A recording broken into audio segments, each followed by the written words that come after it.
Վճարել 18 միլիոն դրամ և ծառայել 4 ամիս կամ վճարել 24 միլիոն դրամ ծառայել 1 ամիս։ Բանակից փողով ազատվելու նախագիծն ԱԺ օրակարգում չներառվեց։ Փողի դիմաց ծառայության ժամկետը կրճատելու պատգամավոր Հայկ Սարգսյանի նախագիծն արժանացավ խորհրդարանականների քննադատությանը։ ՔՊ-ն նույնպես դեմ է այս օրինագծին։ Գլխադասային հանձնաժողովը այս հարցին տվել է բացասական եզրակացություն,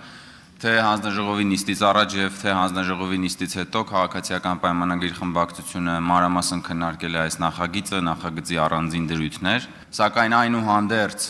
առանձին կարգավորումները, դրանց ձևակերպումները և սահմանումները, ինչպես նաև քննարկման ժամանակը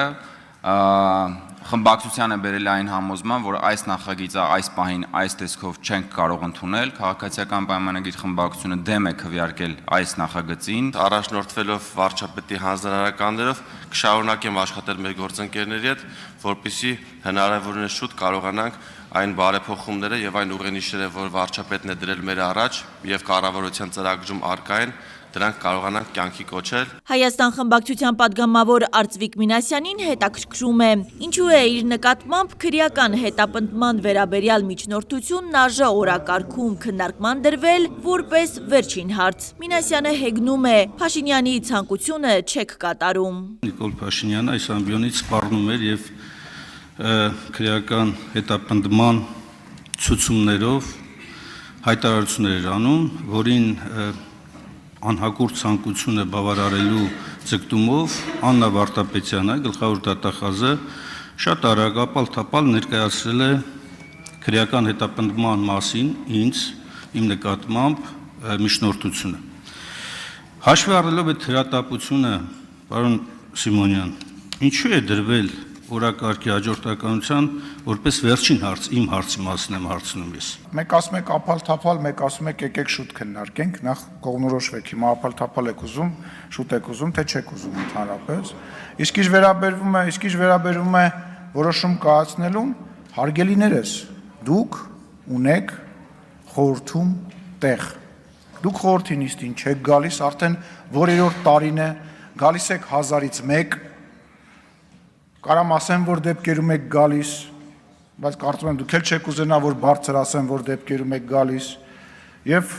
հիմա բողոքում եւ նեղսրտում եք դրանից, որ մենք օրակարգը սենց ենք դասավորել, հենց չենք դասավորել։ Կարծում եմ առնվազն լուրջ չի, պարոն Մինասյան։ Ֆինանսների նախարար Վահե Հովհաննիսյանը վարչապետ Նիկոլ Փաշինյանին եւ խորհրդարանականներին ներկայացնում է 2024 թվականի բյուջեի կատարման հաշվետվությունը։ Բյուջեն մեր բոլորի մասին է, Հայաստանի Հանրապետությունում ապրող յուրաքանչյուր մարդու մասին։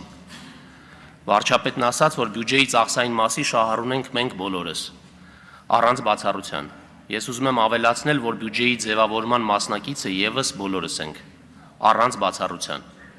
Հայաստանի Հանրապետությունում բյուջեի ձևավորումը ամեն մեկի մասնակցային պատասխանատվությունն է։ Հայաստանի Հանրապետությունում չկա գոնե մեկ մարդ, ով հարկ չի վճարում։ Հակառակն անհնարին է։ Նախարար Հովհաննիսյանը շեշտում է, հարկերից խուսափելը հնարամտություն չէ, այն արատ է։ Հատկապես շինարարության ոլորտում գործում են ինքնակազմակերպված խմբեր, որոնք ծառայություններ են մատուցում առանց հաշիվ դուրս գրելու եւ որոշ դեպքերում չունեն նույնիսկ գրանցված իրավաբանական անձ։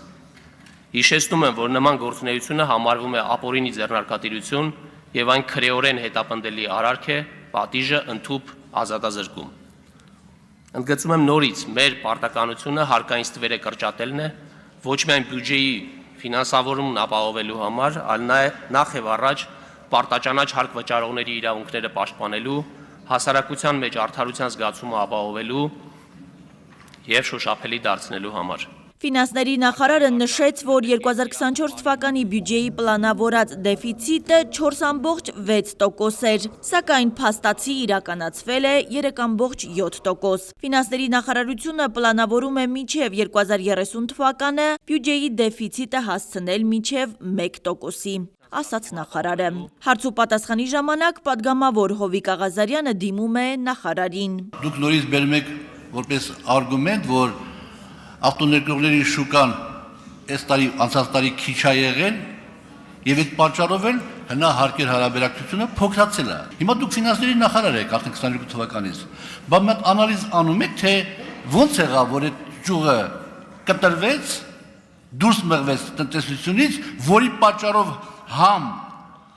188 միլիարդ դրամ չկատարվեց պետբյուջեի եկամուտների մասով եւ նաեւ հնահարկեր հարաբերակցությունը 24%-ից իջավ 23.5%։ Իրականում ոչ թե այդ պատճառով է իջել հարկեր հնահարաբերակցությունը, այլ 5.9%-ն է ուռճացված։ Նախարարն արձագանքում է. Ես ասում եի, որ մենք տերոր չենք արել եւ 23 թվականին էլ տերոր չենք արել, 24-ին էլ տերոր չենք արել։ Ինչ վերաբերվում է մեքենաների ներմուծման նվազմանը, եթե ես ճիշտ եմ հիշում, այդ նվազման պատճառը ոչ թե որևէ հարկային փոփոխությունն է կամ վարչարարության փոփոխությունն է, այլ Ռուսաստանի Դաշնությունում ուտիլիզացիոն վճարի ներմուծումը։ Ընդդիմադիր պատգամավոր Գեգամ Նազարյանն էլ զարմացած է. Հայաստանի Հանրապետության արագ զարգացման գաղտնիքը որն է, եթե ոչ նավթի, ոչ գազի պաշարներ ունենք, ոչ էլ բամբակի դաշտեր։ Հասմիկ Ֆահրադյան, Արմալուր։